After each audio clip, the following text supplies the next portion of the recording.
Hey there, all you fellow schmigaholics. This is Broadway by Ghostlight. I'm Mark Bonanni, and I had the crazy honor of speaking with the multi-talented Jaime Camil. Besides his perfect portrayal of Doc Lopez on Schmigadoon, Jaime has starred in several stage productions, scores of television shows, and voiced some of the most beloved animated characters. This unfairly charming man is also one of the kindest people in the world. We talked all about his theatrical past, what Rogelio de la Vega would have thought of Jaime's performance in Chicago on Broadway, and of course, all things Schmigadoon. I've got more Schmigadoon content coming, plus some great musical theater history videos in the pipeline, so make sure you're subscribed. But without further ado, let's get chatting. Jaime Camil, thank you so much for being on Broadway by Ghostlight today. I am so excited you're here. I am more excited because, as I was telling you before we start recording, I don't judge. I'm gonna be fanning out because I'm your fan and I love your videos. And thanks to your videos, I've learned so much about musicals and life. We were in a pretty serious bromance. So, although I'm a little bit upset that we are not. Where is Drunk Broadway? I thought we were going to be opening a bottle of wine and we were going to be discussing the show a little bit tipsy. What happened? You know what? It's too early in the morning for him. I don't think he gets up before noon anyway, so. But is it? Right? How are you, man? Thank you so much for the love to the show and your videos and for yes, let's turn off the phones and your videos and all of that. I mean, for example, I found out that the eye chart said what it said thanks to you. If you look carefully at the eye chart in Doc Lopez's office, it says Lopez is very extremely handsome. Would you not agree? I think we can all agree. Basically. So crazy because I know everyone was like, please tell me Jaime got to keep this eye chart. It's like he didn't even know about it. No, I was going to steal it. Now, full disclosure, I was about to steal it, but I was like, eye chart? Why am I not? Oh, wait a minute, I want that eye chart. Yeah. Right? Now, before we fully cross over the bridge into Schmigadoon, I want to talk to you a little bit about your theatrical past. Oh, thanks. So you've stated that the stage is where your heart lies. Is that still the case? 100%. 100%. In Mexico, I did a bunch of plays from West Side Story, playing Bernardo, because apparently if you play Tony, your career kind of like stalls. Oh, how positively savage. But I Wow, so the tea so from I've Jaime. heard, yeah.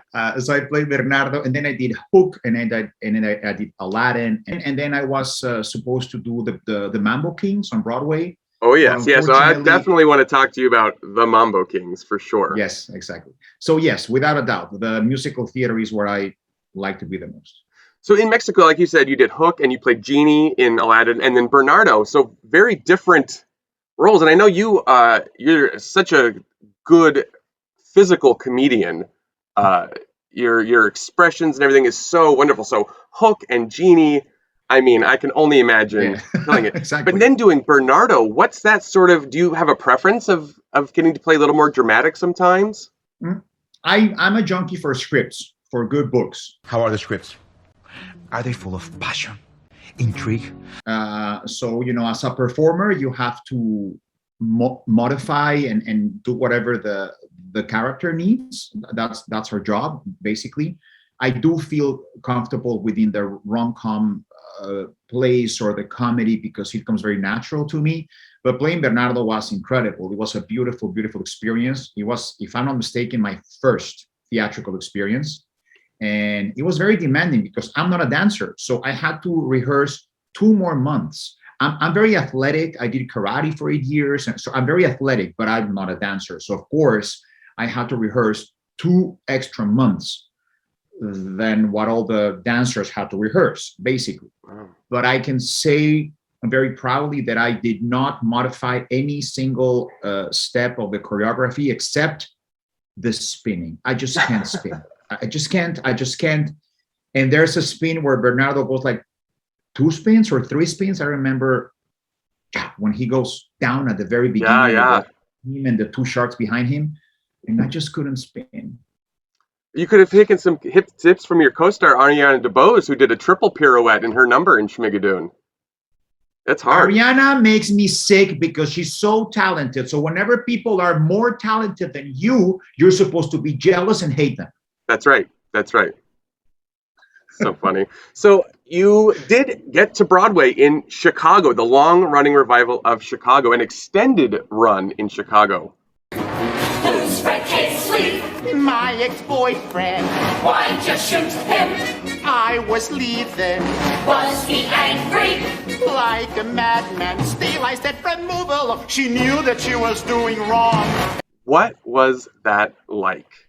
Well, I mean, Billy Flynn is one of the most delicious characters to play, right? He's such a he's such a delight, and he's the, you know, he's in control of the, in my mind, he's in control of the play. He's like the narrator in a way, explaining to people how this works and how you manipulate the media and how you get your way, and it's just a beautiful character. I had three Roxys. I had Broadway royalty, Charlotte d'Amboise. Oof. I had Dylis Kronman as my Roxy, and my dear friend Bianca Marroquin, which I'm sure you know, Yes. from Mexico as well. So it was the first time in the history of Broadway that two Mexican-born actors led a Broadway show. So it was great for inclusion and diversity. We feel super honored.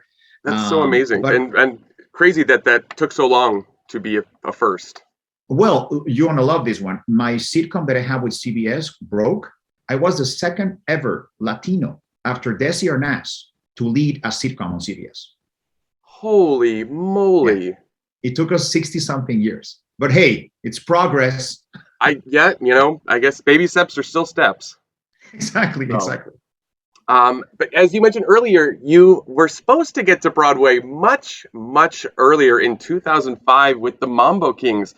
And, a lot of shows try to get to Broadway and don't make it. But Mambo Kings, I mean, the dates were set, the marquee was up at the Broadway Theater. So, Oh yeah. I mean, that must have been an incredibly difficult experience for you. It was very frustrating. I think it's more difficult when you open a show and then it gets canceled. I think that's even more difficult, more difficult. But I think this was more like a frustration. We never got to open on Broadway. We opened at the Golden Gate Theater in San Francisco, which was a beautiful run. Even Steve Wynn went to see the show, and his mind was blown. He was like, I want a version of this for my hotels. But Arnie Glimcher at the time, the director, and Sergio Trujillo, our choreographer, they were like, no, you know what? This is meant to be a Broadway show, not to be like a 45-minute welcome to Las Vegas kind of thing, right? So we did it. It was super cool, amazing. But we never got to open. It was a huge frustration. Yeah. Yeah, because they were trying to bring in other directors and people to come help, and it just Correct. The producers. We got script doctors. Oh my God. David What's his Ives. name? Yes, and the choreographer also very, very tall, who did, I believe, oh my God. Okay.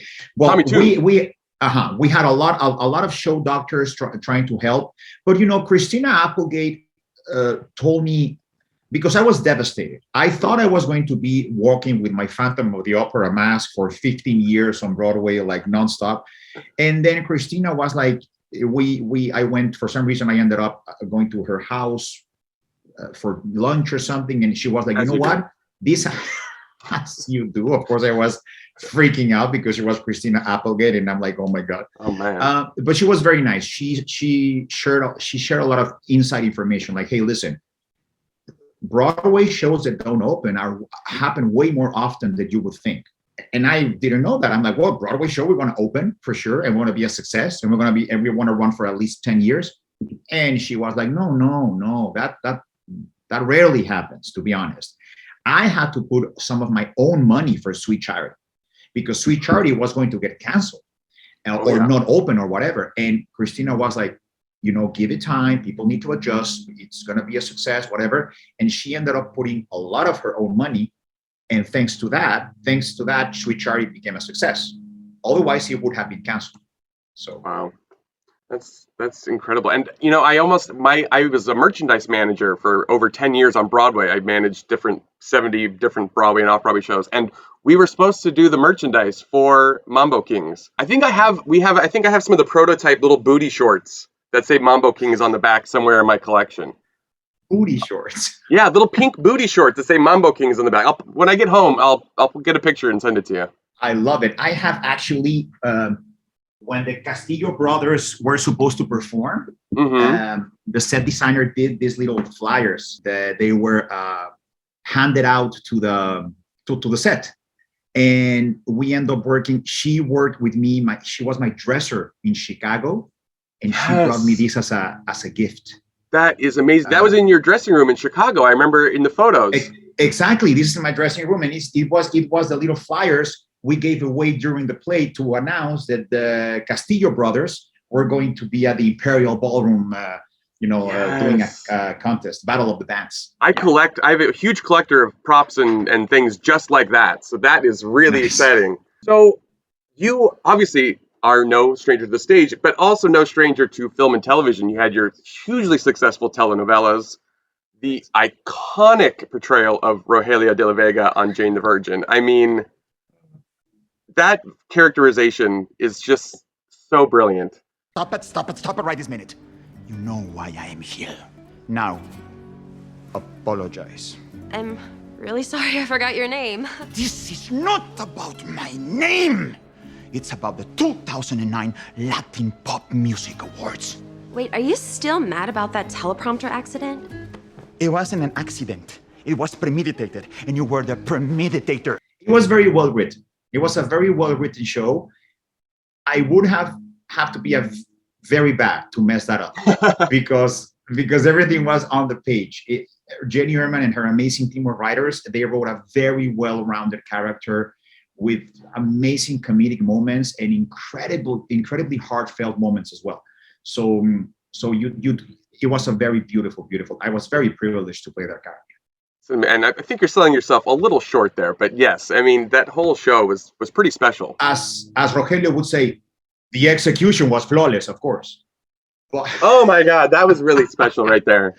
But wow. also it was very nice. It was very, very, very nice because as you know, if you've seen Jane, we all live in crazy, outrageous universes. But of course, that's when you have to approach characters, as you know, with sincerity and honesty. Because if we believe wholeheartedly in this universe we are living in, the audience buys it.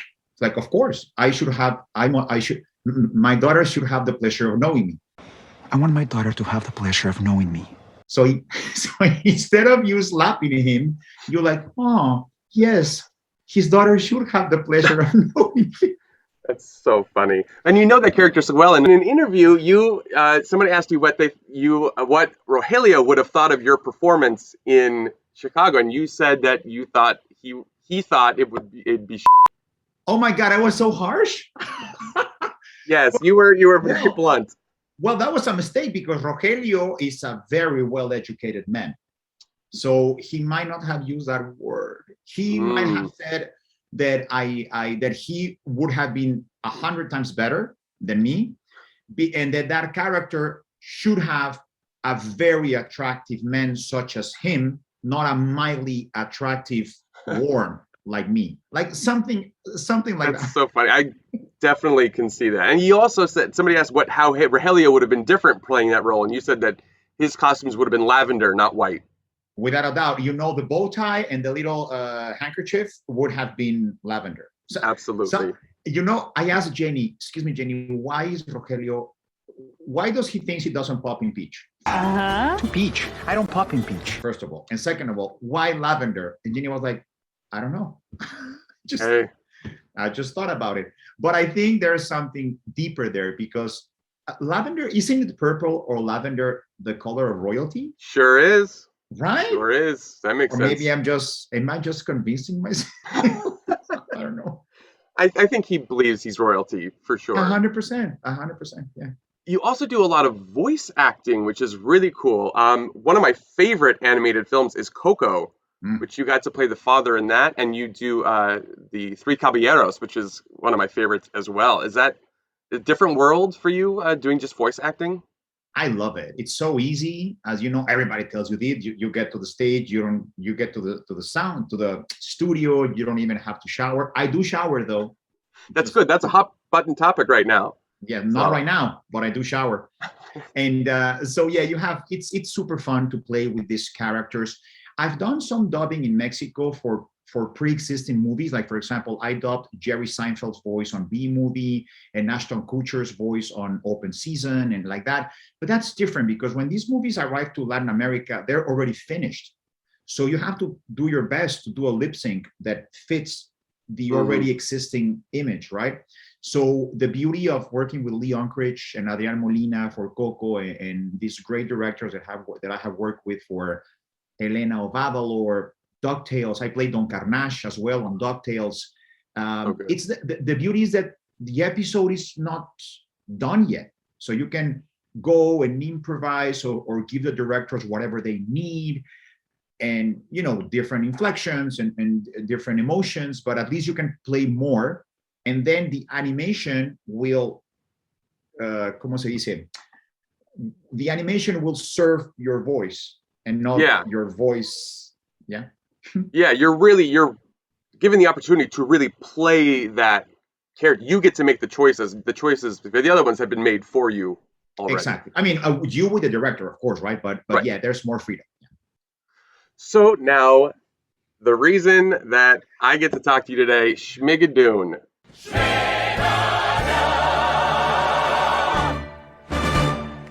Is, oh my God. I was so nervous when I heard about this show. First of all, Schmigadoon, I was like, are these people serious right now? And I wasn't sure what to expect because there's been other musical TV shows that have not been, in my opinion, the greatest. But then Schmigadoon comes along and it is perfect to the letter, in my opinion. Oh, thank you. Cinco Paul wrote Doc Lopez for you, which is unbelievable. So when did you first become aware of this project? It was so crazy because I met Cinco because I lent a voice to The Secret Life of Pets, who Cinco wrote, and we are at the premiere in New York, and Kevin Hart is there, and everybody's there, and I'm standing next to Cinco Paul, and Cinco goes like, "I really love Jane the Virgin." I'm like, "Oh, thank you, you're so sweet. Thank you very much. You should come to the set one of these days." So we make a long story short, we became friends. He came to the set 3 or 4 times. He became good friends of Jenny Erman. Little sneaky Cinco Paul was telling me, "No, I'm getting ready because I'm going to produce and probably show run a show." He was talking about Schmigadoon, right? And then we became friends and we saw each other once in a while. And then my manager calls me and goes like, "Oh my God, there's an offer. I mean, there's a possibility for an Apple TV Plus show, and it's called Schmigadoon and blah blah blah, written by Cinco Paul." And I'm like, "Wait a minute, I know that guy." So of course I text him, as actors, you know how sneaky we are. "Oh, hi, Cinco. Nice to meet you. Hey, I mean, that's just listen, I heard," trying to be super cool. "I heard that whatever." And then he was super sweet and generous and texted me back saying, "I've been dying to tell you, yes, it's been a secret for quite some time, but now I've been dying to tell you that yes, the show I told you about, we're moving forward, and I wrote this part for you. And he's such a sweetheart. Hopefully you'll say yes." And I'm like, "Yes." Oh man, you haven't even read the script. I don't care. It's a yes. Yeah. And luckily, because it was such a great role, and so I'm sure so fun to play. You get to be this curmudgeonly, behind the times man. You have no boundaries, no decency. And then very quickly change gears. Shall we be tender monkeys? Well, that's because Schmigadoon was supposed to have more episodes. I don't know if you know this. Yes, that's in my notes. It's supposed to be 8 episodes, you said. Exactly. And then someone at Apple TV Plus, one of these junior executives that they think I don't know what happened there, was like, "Oh, it should be 6 because we did a I don't know, study, or statistically people engage more with for whatever reason. They're incorrect. You choose which battles to pick with the network, right? And I believe this wasn't like a battle worth fighting. So yeah, it was 6. So I don't know if you noticed this. The only thing I would say about my character, because Ariana DeBose and myself, we play the love triangle between Cecily and Keegan. And Ariana DeBose's character was a little bit better explained and developed. Her background. Yeah, we Than definitely Doug got more of her Lopez. backstory for sure. Exactly. And Doug Lopez, when we were shooting the funeral, Doug Lopez's that funeral, Cinco right there said like, gave to Fred Armisen this line saying, it was just a month ago that I was here delivering the eulogy for Doug Lopez's wife. So that wasn't in the original script, that phrase. Wow. But I think that phrase helped a lot my character to give him a little bit more backstory. Although I would, and I swear I'm not coming from more lines or more pages or more screen time. I promise. Sincerely, I think that Doug Lopez should have a little bit more explanation on what's behind, his backstory. Just like Ariana got, because if we're going to play the love triangles, we need to be, I think we need to be a real possibility of love for Melissa and for both Melissa and Josh, not not another fling, right? Yeah. But yeah, that's the story. I think the show would have done great with 8 episodes. To be honest, I don't know why they cut it to 6. The show would have done great with 30 episodes. That's what I wanted. I want 6 seasons and a movie for sure. Exactly. So one of the, besides it being a musical television series and it being quite different anyway, you guys filmed this completely during quarantine. What was that like?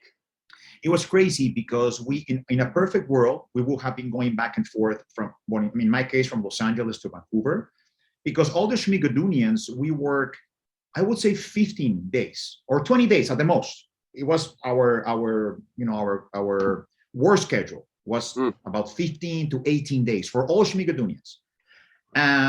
But we stayed in British Columbia for 75 days because borders were closed. Every time we crossed the border, we had to quarantine for 14 days, and we could only go in because we had working visas.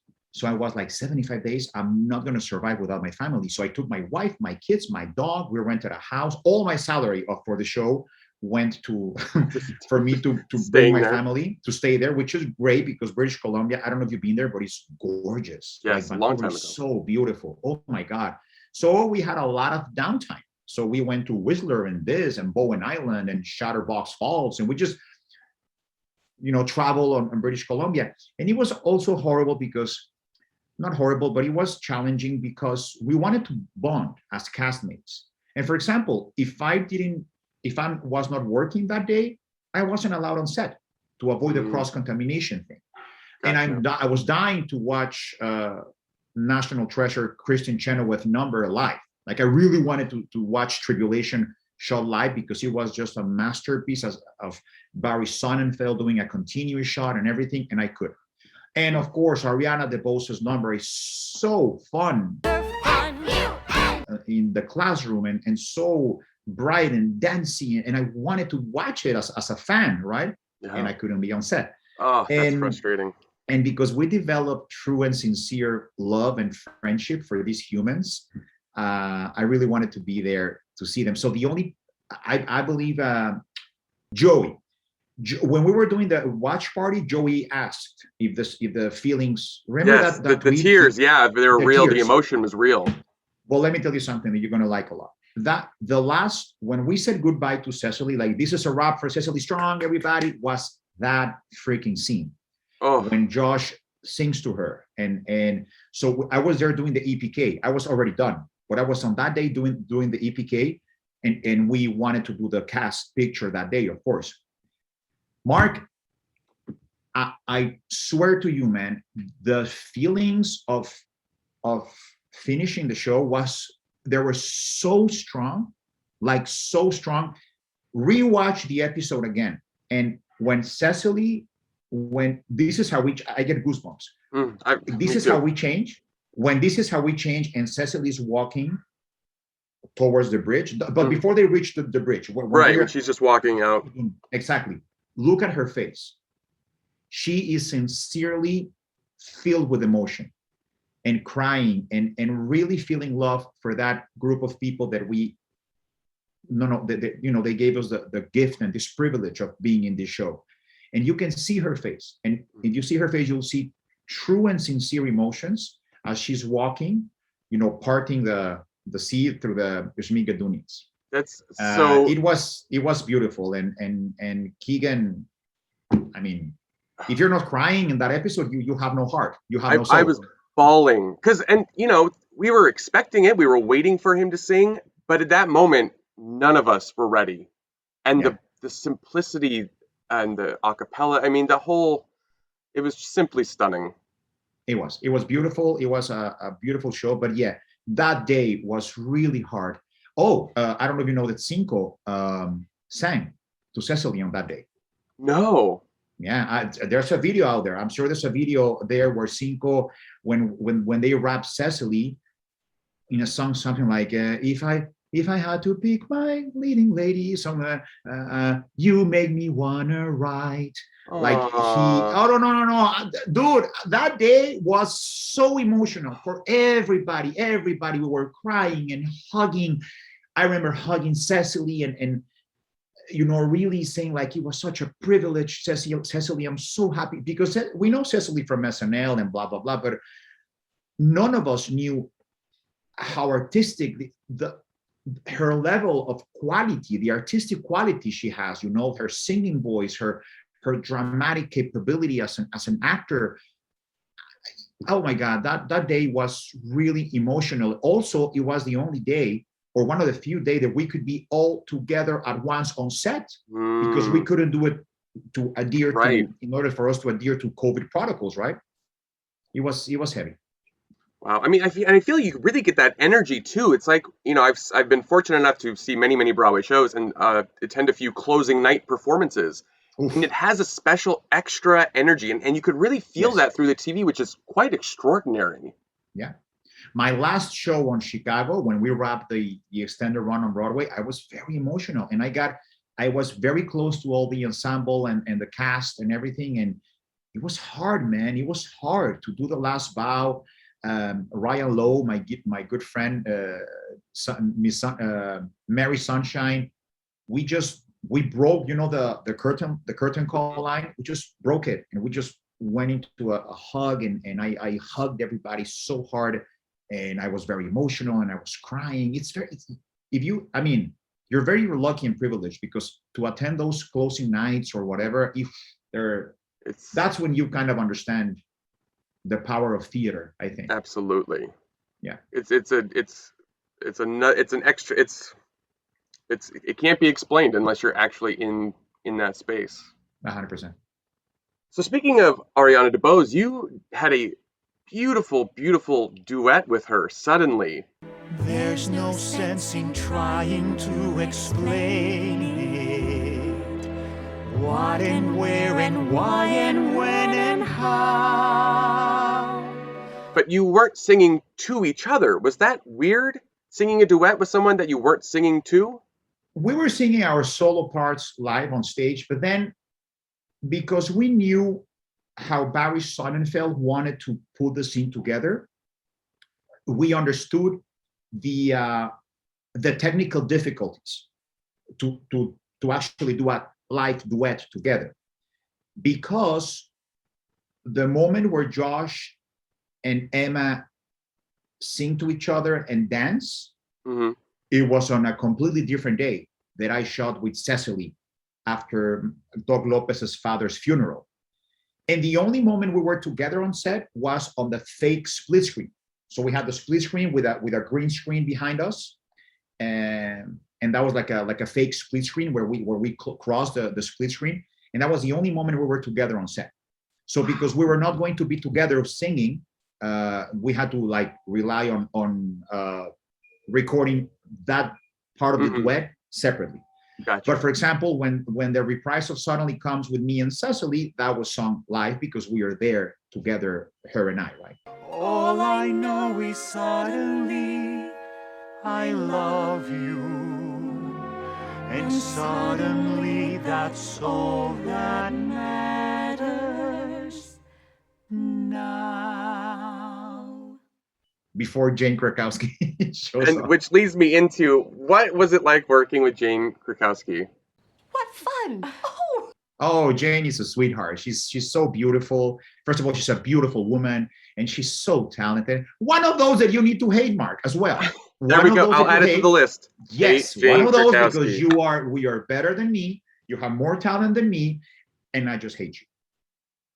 Oh, you guys were so good. Your facial expressions in this show are so funny. When she's talking about the Sound of Music, I'll put up What? a little clip of it here, and your eyes just go wider and wider. It kills What the me. hell is she talking about? And that was the where we had to play that Cinco told us every single. You don't know these musical, just like when Aaron Tveit goes like song Yeah, what song? singing exactly. You don't know, so it was the same thing. Whenever Cecily makes these musical theater references, we're like, what the hell is this crazy woman talking about? Right? So I don't know. You're probably not allowed to say anything if you know anything about future of Schmigadoon or season two. But what would you hope would be in store for your character on Schmigadoon? Whatever. Hopefully, we get a season two. Hopefully, I don't know what the plans on Cinco Paul's head are, or Apple TV Plus plans are, but hopefully we'll get a season two. And I honestly don't know what. I mean, I saw a tweet of a fan saying that, oh, I would like this show to be like American Horror Story. Let's say like that every An season is. anthology. I don't know. It's that's a good idea. But to be honest, I don't know what Cinco has in mind. I know that we received a beautiful email from Apple TV Plus saying that the show significantly exceeded their expectations. So I guess that means That's good news. in corporate language, that means the show did good, probably. Yes. All right. So let's see. Hopefully we get a season two. That's amazing. Because at the end, I say in my last video, there's a moment where you're dancing with Anne Don't Harada. spoil it. Don't spoil it. I haven't watched it. I'm a fan. Don't spoil their videos. Okay, I'll just say that Anne Harada and you, I want to see you two become a couple in the future. Yeah, I was like, okay, all right, I like Yeah. this. Yeah, we were dancing because that was like the fifth take or fourth take. But Barry Sonnenfeld doesn't do much takes. She has. She's like, okay, I had one. But Barry, I think like, no, you're good. All right, cool. So we only did that like 3 or 4 times, just because of the complexity of the size of the scene. We had the whole show there, the whole ensemble there. So we did it. So by the third time, Anne and I were like, let's just do the hip thing here, right? Just Yeah. and that's the scene that Cinco liked. Love it, love it. So what future projects have you got that we can get excited for? Oh, thank you, man. I am. I did the movie Kimi, the Steven Soderbergh film, alongside Zoe Kravitz, and I play a assassin for hire. So very Ooh, difficult, very different from previous things. And I have some shows that I'm developing, producing. I am developing movies with my dear friend Gina Rodriguez, Jane. With Jane yes. the Virgin. We became close friends, and Jenny Ehrman and Joanna Klein, we are developing projects. We are talking to do some projects in Mexico as well. We're just there doing our thing and waiting for other projects to materialize. Can we expect you on Broadway again anytime soon? I would like to see you in 1,000 different roles. I would love to. Listen, they reached out. My dear friends, the Weislers, they reached out. They want me to go back on to Chicago probably soon. So hopefully that's going to be a reality, because I truly enjoy, just playing with those humans on stage, especially which happened only once, by the way. When we were singing "We Both Reach for the Gun," I had a little tongue twister, like, oh yes, oh yes, oh yes, we both, oh yes, we both, oh yes, we both reach for the gun, the gun, the gun, the gun, oh yes, we both reach for the. You see, like that, something like that. I did too much gun too much we. I did either one more gun or one more we both. I don't remember one take. There for the gun, and then I have all the dancers in ensemble look at me like, what? Oh man! Man. Not now. We can talk about it when the scene ends. We can talk about this. Not now. Well, I will be there on your first night back in Chicago for sure. Thank you, man. You're so sweet. Thank you, Mark. I really appreciate it. Thank you. I really appreciate you being here on this little channel today, and for all your support that you have given me and Joey and this channel and Schmigadoon. Thank you so much. Dude, you deserve it. You're so good. I mean, if you sucked, probably I wouldn't have tweeted about the channel, to be honest. Let's just be honest. I appreciate that. No, but your videos were amazing, man. I learned so much. I mean, mind blown of all the little Easter eggs you found and all of the little musical. I mean, it's incredible. And I recommended your channels to every single castmate. I'm like, I sent like a bulk email to everybody, like, guys, to Alan, to Aaron, to Ariana, all of them. Like, you have to check this. This is amazing. Oh my goodness. Yeah, you must go. Thank you so much. Thank you, man. Have a what time? Oh my God, I have to run. Okay. Okay, sorry, I'll let you go. You've got much more important things to do. But not at all. Not at all. You would think, but no. Broadway by Ghostlight has become my priority. I'm without words. I guess on that note, how can we top that? I will let you go, but maybe we'll chat again when you're back in Chicago. We can do it in person. I will love to, man. I will love to. It'll be my pleasure, without a doubt. Thank you so much. Have a great day. You too, Mark. Thank you so much. Take care. I hope you all enjoyed that. There was some really good behind-the-scenes secrets spilled there. Thank you again to the great Jaime Camil. I've got a corn pudding shirt and some other goodies headed your way.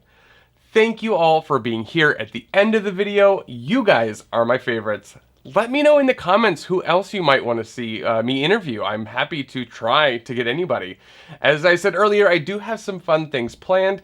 If you like this video, giving it a like and sharing it on the socials really goes a long way to help this channel to grow, and I'd be forever grateful. But until next time, this is Broadway by Ghostlight. I'm Mark Bonanni. I'll see y'all next time.